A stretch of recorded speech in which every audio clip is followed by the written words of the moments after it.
ਭੰਨਤੋੜ ਹੋਣ ਤੋਂ ਬਾਅਦ ਪਹਿਲੀ ਵਾਰ ਕੰਗਨਾ ਪਹੁੰਚੀ ਦਫ਼ਤਰ। ਹਾਈ ਕੋਰਟ 'ਚ 22 ਸਤੰਬਰ ਤੱਕ ਸੁਣਵਾਈ ਟਲੀ। ਕੰਗਨਾ ਦੀ ਮਾਂ ਨੇ ਬੀਜੇਪੀ ਦਾ ਕੀਤਾ ਧੰਨਵਾਦ। ड्रग्स केस च रिया की जमानत ते फैसला कल। सैशन कोर्ट च जमानत की सुनवाई हुई। बाईकला जेल च बंद रिया चक्रवर्ती। हवाई फौज नूं मिली राफेल की ताकत। 5 राफेल जहाज अंबाला एयरबेस ते इंडियन एयरफोर्स के बेड़े च होए शामिल।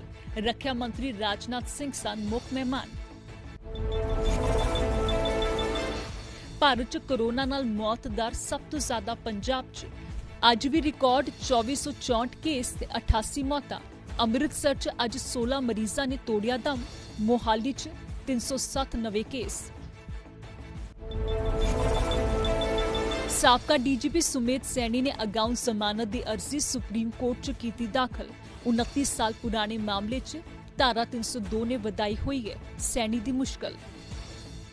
ਰਾਫੇਲ ਲੜਾਕੂ ਜਹਾਜ਼ ਭਾਰਤ ਦੇ ਹਵਾਈ ਫੌਜ ਦੇ ਬੇੜੇ ਦੇ ਵਿੱਚ ਤੈਨਾਤ ਹੋ ਗਏ ਨੇ। ਚੀਨ ਦੇ ਨਾਲ ਤਕਰਾਰ ਦੌਰਾਨ ਰਾਫੇਲ ਨੂੰ ਭਾਰਤ ਦੀ ਤਾਕਤ ਦੇ ਰੂਪ ਦੇ ਵਿੱਚ ਦੇਖਿਆ ਜਾ ਰਿਹਾ ਹੈ।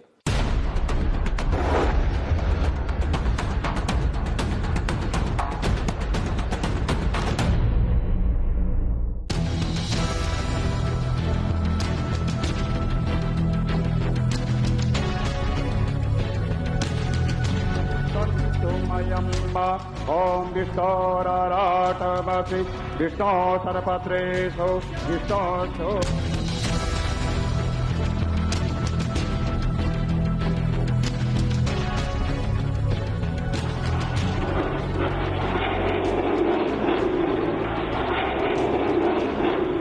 ਭਾਰਤ ਅਤੇ ਚੀਨ ਦੇ ਵਿੱਚ ਸਰਹੱਦ ਤੇ ਜਾਰੀ ਤਣਾਅ ਦੌਰਾਨ ਭਾਰਤੀ ਹਵਾਈ ਫੌਜ ਨੂੰ ਨਵੀਂ ਤਾਕਤ ਮਿਲੀ ਹੈ। राफेल लड़ाकू जहाज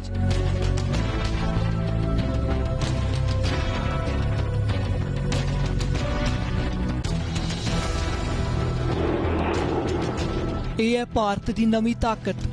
ਫਰਾਂਸ ਤੋਂ ਆਏ 5 ਰਾਫੇਲ ਲੜਾਕੂ ਜਹਾਜ਼ ਰਸਮੀ ਤੌਰ ਤੇ ਭਾਰਤੀ ਹਵਾਈ ਫੌਜ ਦੇ ਬੇੜੇ 'ਚ ਸ਼ਾਮਲ ਹੋਏ।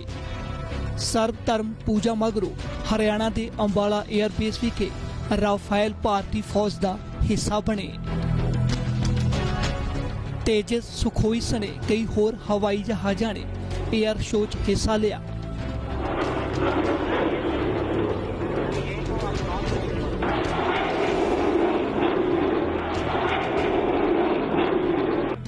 वाटर कैनन सैल्यूट दे नाल राफेल लड़ाकू जहाज नूं सलामी दित्ती गई।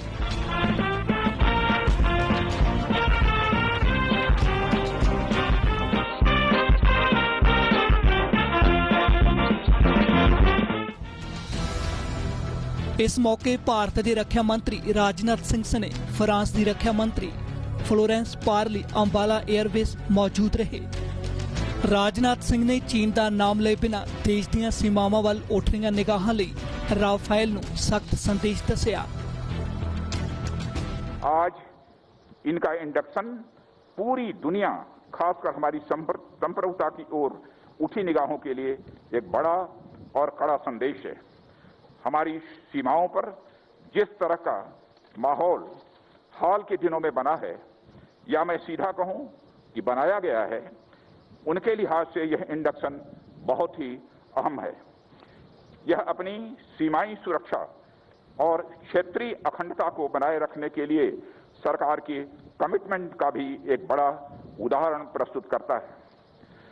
हम ये अच्छी तरह समझते हैं कि बदलते समय के साथ हमें स्वयं को भी तैयार रहना होगा। राजनाथ सिंह ने सरहद उत्ते हालातां नूं मंदभागा बयान दिआं फौज नूं तैयार दस्सिआ। हालांकि रक्षा मंत्री ने दावा किया कि हालातां नूं काबू किया गया है। मैं आज यहाँ भारतीय वायुसेना के साथियों को बधाई देना चाहूंगा कि सीमा पर हाल में हुई दुर्भाग्यपूर्ण घटना के दौरान यलेशी के पास भारतीय वायुसेना ने जिस तेजी और सूझबूझ से कार्रवाई की, वह आपके कमिटमेंट को दर्शाता है। आपने फॉरवर्ड बेसिस पर जिस तेजी से अपने एसेट तैनात किए, वह एक भरोसा पैदा करता है कि हमारी वायुसेना अपने ऑपरेशनल दायित्वों को पूरा करने के लिए पूरी तरह से हर समय तैयार है।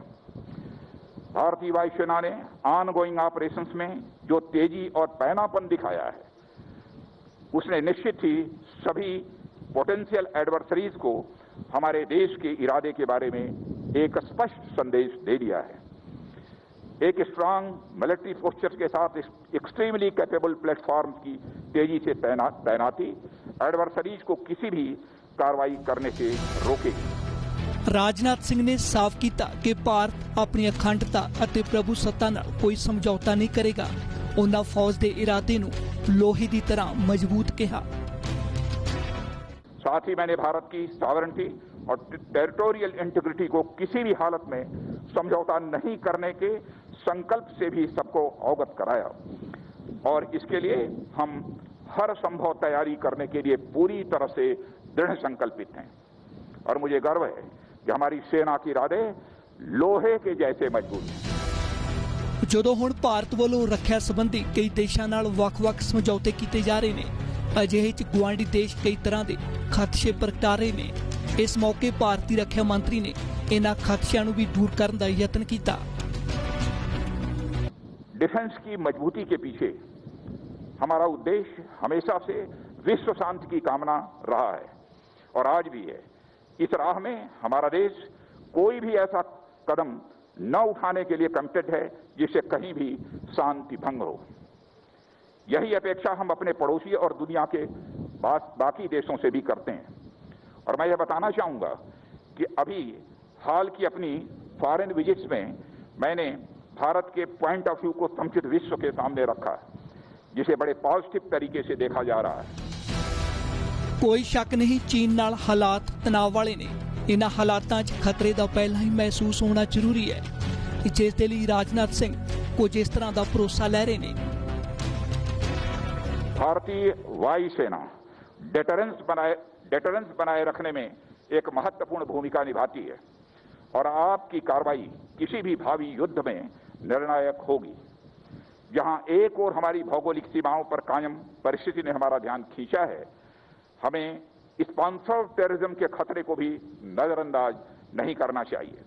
इसके अलावा economic, biological and chemical warfare की पृष्ठभूमि में उभरती हुई टेक्नोलॉजी जैसे कि artificial intelligence, cyber, embedded cognitive systems and nano technology के कारण वॉरफेयर के नए क्षेत्र से भी शत्रुतापूर्ण गतिविधियां उत्पन्न हो सकती हैं, जिसके लिए इंडियन एयरफोर्स को हर प्रकार की चुनौतियों की सामना करने के लिए अपनी कैपेबिलिटीज में निरंतर सुधार करना ही होगा।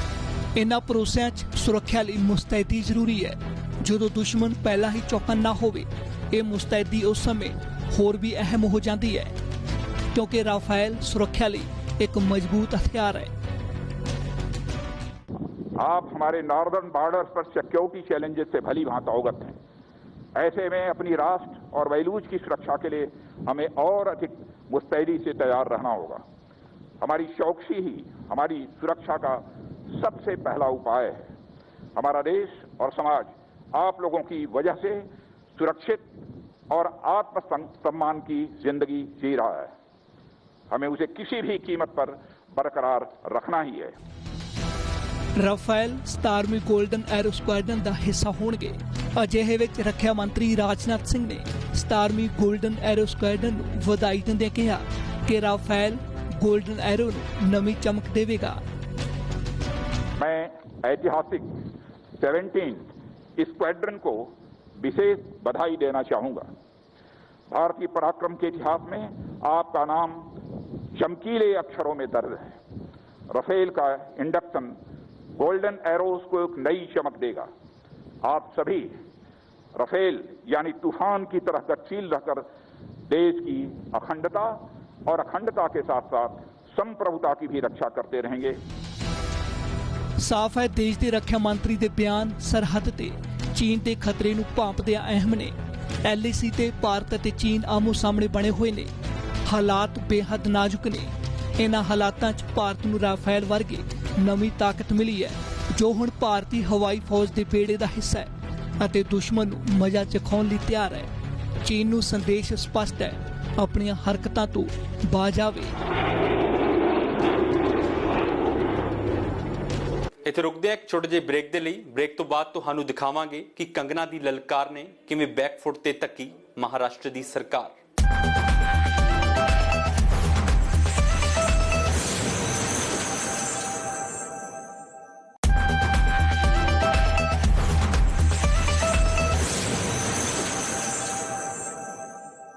ਕੰਗਨਾ ਸ਼ਿਵ ਸੈਨਾ ਦੇ ਵਿੱਚ ਜੰਗ ਜਾਰੀ ਹੈ।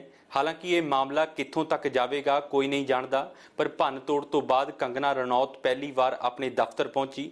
22 ਸਤੰਬਰ ਨੂੰ ਇਸ ਮਾਮਲੇ ਸੰਬੰਧੀ ਹਾਈ ਕੋਰਟ ਦੇ ਵਿੱਚ ਸੁਣਵਾਈ ਹੋਵੇਗੀ।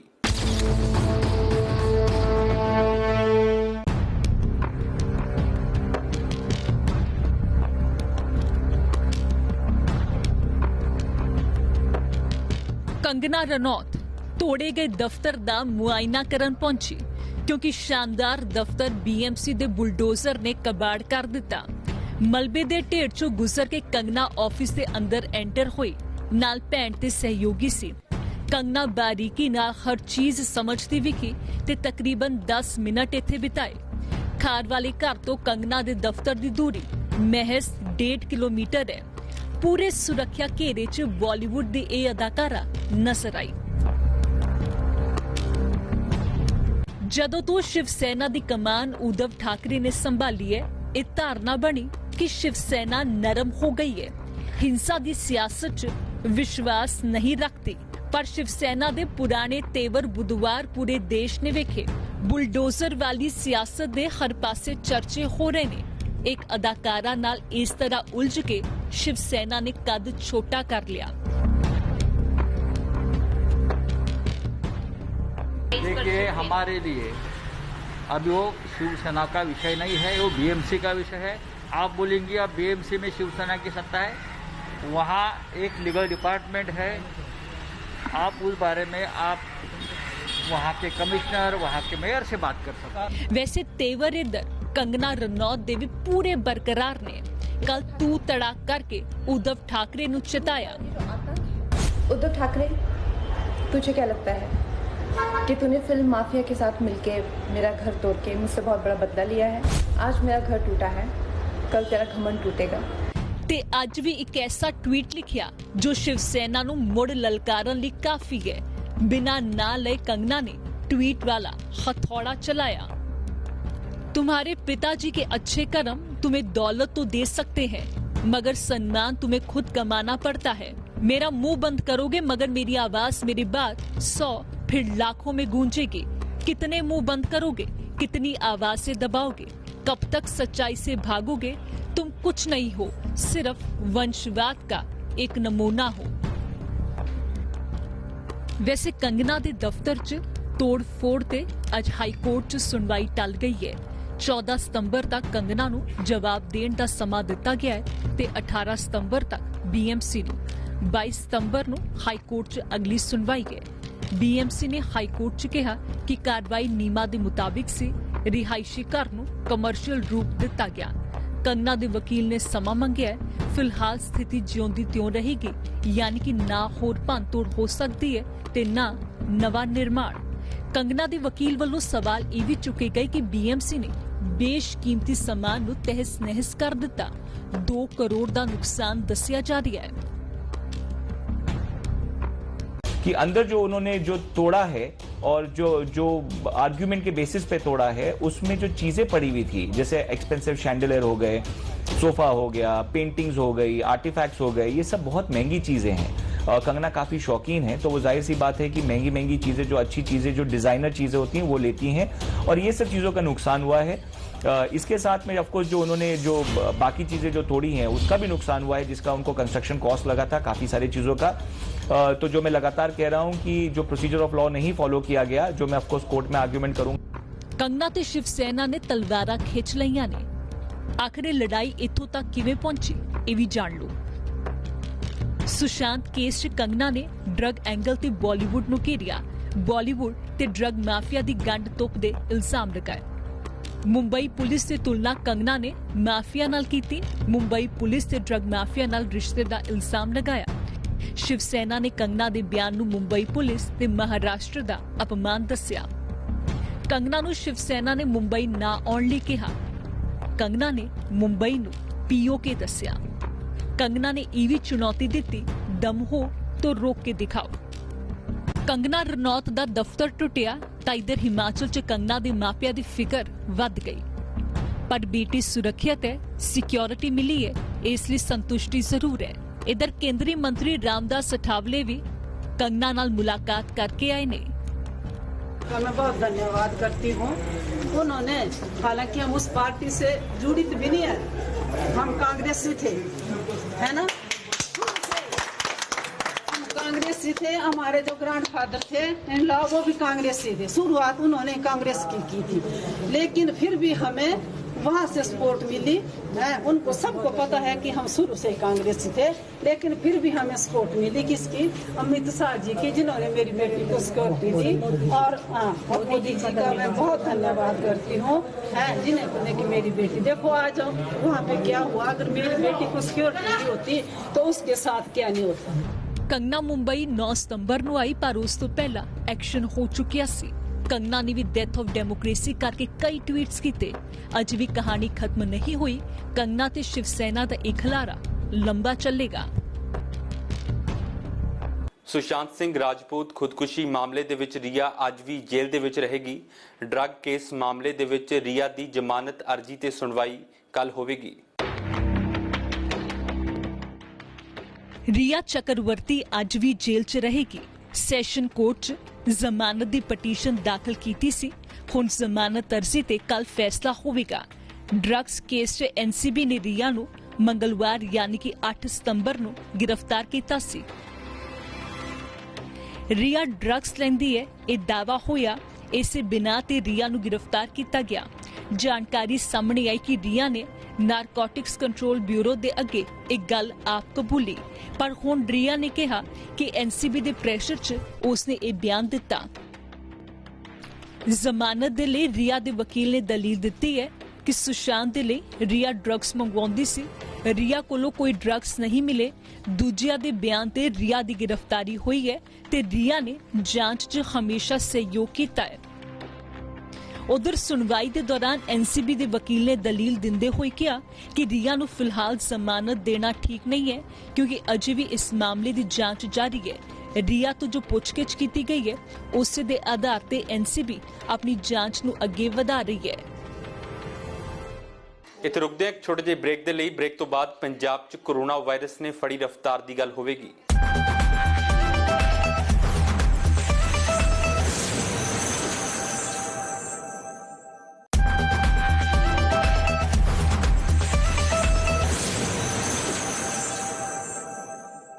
पंजाब च कोरोना वायरस खतरनाक हुंदा जा रहा है।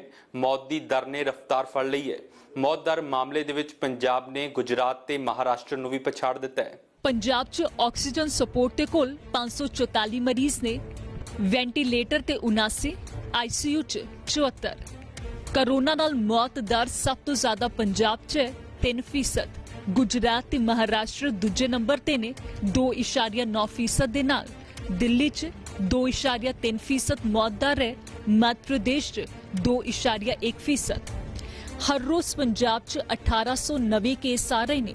5 सितंबर नूं 1603 केस आए, 6 सितंबर नूं 1946, 7 सितंबर नूं 2110, 8 सितंबर नूं 1964, 9 सितंबर नूं 2137। पंजाब च 7 दिनां च कोरोना दे 12,696 नवे केस आए ते 443 मौतां इन्हां 7 दिनां च होईयां।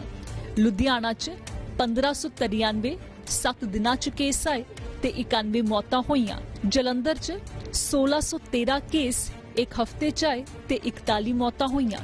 पटियाला च 991 केस ते 44 मौतां। रिकवरी रेट दे मामले च पंजाब दूजे सूबियां नालों काफी पिछे है। बिहार च 99% रिकवरी रेट है, जो कि भारत च सब तो ज्यादा है। तमिलनाडु च 88%, दिल्ली ते पश्चिम बंगाल च 86%, गुजरात, राजस्थान, आंध्र प्रदेश, ओडिशा, हरियाणा, असम, तेलंगाना, मध्य प्रदेश, उत्तर प्रदेश, केरला ते कर्नाटक तो बाद पंजाब दा नंबर है। पंजाब च रिकवरी रेट 73% है। ਪੰਜਾਬ 'ਚ ਕੋਰੋਨਾ ਵਾਇਰਸ ਨੇ ਤੇਜ਼ ਰਫ਼ਤਾਰ ਫੜੀ ਹੋਈ ਹੈ। ਲਗਾਤਾਰ ਮੌਤ ਤੇ ਪੀੜਤਾਂ ਦਾ ਅੰਕੜਾ ਵਧਦਾ ਜਾ ਰਿਹਾ ਹੈ। ਤੁਹਾਨੂੰ ਦੱਸਦੇ ਹਾਂ ਕਿ ਪੰਜਾਬ ਦੇ ਵਿੱਚ ਕੋਰੋਨਾ ਵਾਇਰਸ ਦੇ ਕਾਰਨ ਕਿੱਥੇ ਕਿੰਨੇ ਨੇ ਮਾਮਲੇ। ਲੁਧਿਆਣਾ 'ਚ ਕੋਰੋਨਾ ਵਾਇਰਸ ਦੇ ਹੁਣ ਤੱਕ 12,847 ਕੇਸ ਸਾਹਮਣੇ ਆ ਚੁੱਕੇ ਨੇ। 546 ਮੌਤਾਂ, 10,443 ਠੀਕ ਹੋਏ। ਜਲੰਧਰ 'ਚ 8,783 ਕੇਸ, 230 ਮੌਤਾਂ, 5,632 ਠੀਕ ਹੋਏ। ਅੰਮ੍ਰਿਤਸਰ 'ਚ 5,840 ਕੇਸ, 228 ਮੌਤਾਂ, 4,228 ਠੀਕ ਹੋਏ। ਸੰਗਰੂਰ 'ਚ 2600 ਕੇਸ, 105 ਮੌਤਾਂ, 2146 ਠੀਕ ਹੋਏ। ਪਟਿਆਲਾ 'ਚ 7,729 ਕੇਸ, 222 ਮੌਤਾਂ, 6,093 ਠੀਕ ਹੋਏ। ਮੋਹਾਲੀ 'ਚ 5,546 ਕੇਸ, 132 ਮੌਤਾਂ, 3,892 ਠੀਕ ਹੋਏ। ਗੁਰਦਾਸਪੁਰ 'ਚ 3,598 ਕੇਸ, 75 ਮੌਤਾਂ, 2,361 ਠੀਕ ਹੋਏ। ਪਠਾਨਕੋਟ 'ਚ 1,970 ਕੇਸ, 30 ਮੌਤਾਂ, 1,269 ਠੀਕ ਹੋਏ। ਤਰਨਤਾਰਨ 'ਚ 1103 ਕੇਸ, 39 ਮੌਤਾਂ, 704 ਠੀਕ ਹੋਏ। ਹੁਸ਼ਿਆਰਪੁਰ 'ਚ 2,519 ਕੇਸ, 72 ਮੌਤਾਂ, 1,613 ਠੀਕ ਹੋਏ। ਨਵਾਂ ਸ਼ਹਿਰ 'ਚ 902 ਕੇਸ, 28 ਮੌਤਾਂ, 710 ਠੀਕ ਹੋਏ। ਫਰੀਦਕੋਟ 'ਚ 1,775 ਕੇਸ, 29 ਮੌਤਾਂ, 1,069 ਠੀਕ ਹੋਏ। ਮੁਕਤਸਰ 'ਚ 1,484 ਕੇਸ, 17 ਮੌਤਾਂ, 937 ਠੀਕ ਹੋਏ। ਫਿਰੋਜ਼ਪੁਰ 'ਚ 2,225 ਕੇਸ, 59 ਮੌਤਾਂ, 1,716 ਠੀਕ ਹੋਏ। ਫਤਿਹਗੜ੍ਹ ਸਾਹਿਬ 'ਚ 1,312 ਕੇਸ, 50 ਮੌਤਾਂ, 1,099 ਠੀਕ ਹੋਏ। ਮੋਗਾ 'ਚ 1,744 ਕੇਸ, 46 ਮੌਤਾਂ, 1,213 ਠੀਕ ਹੋਏ। ਕਪੂਰਥਲਾ 'ਚ 1,780 ਕੇਸ, 86 ਮੌਤਾਂ, 1,293 ਠੀਕ ਹੋਏ। ਬਠਿੰਡਾ 'ਚ 3,630 ਕੇਸ, 58 ਮੌਤਾਂ, 2,365 ਠੀਕ ਹੋਏ। ਰੋਪੜ 'ਚ 1,183 ਕੇਸ, 36 ਮੌਤਾਂ, 836 ਠੀਕ ਹੋਏ। ਫਾਜ਼ਿਲਕਾ 'ਚ 1,277 ਕੇਸ, 20 ਮੌਤਾਂ, 822 ਠੀਕ ਹੋਏ। ਬਰਨਾਲਾ 'ਚ 1,396 ਕੇਸ, 26 ਮੌਤਾਂ, 893 ਠੀਕ ਹੋਏ। ਮਾਨਸਾ 'ਚ 900 ਕੇਸ, 15 ਮੌਤਾਂ, 572 ਠੀਕ ਹੋਏ। ਹੁਣ ਤੱਕ ਪੰਜਾਬ 'ਚ 72,143 ਕੇਸ ਸਾਹਮਣੇ ਆ ਚੁੱਕੇ ਨੇ। 2,149 ਮੌਤਾਂ, 51,906 ਮਰੀਜ਼ ਠੀਕ ਵੀ ਹੋ ਚੁੱਕੇ ਨੇ। ਫਿਲਹਾਲ ਦੇ ਲਈ ਬਸ ਇੰਨਾ ਹੀ ਤੇ ਇਸ ਦੇ ਨਾਲ ਹੀ ਦੇਸ਼ ਦੁਨੀਆ ਤੇ ਪੰਜਾਬ ਦੀ ਹਰ ਵੱਡੀ ਖਬਰ ਦੇ ਲਈ ਤੁਸੀਂ ਦੇਖਦੇ ਰਹੋ ABP ਸਾਂਝਾ।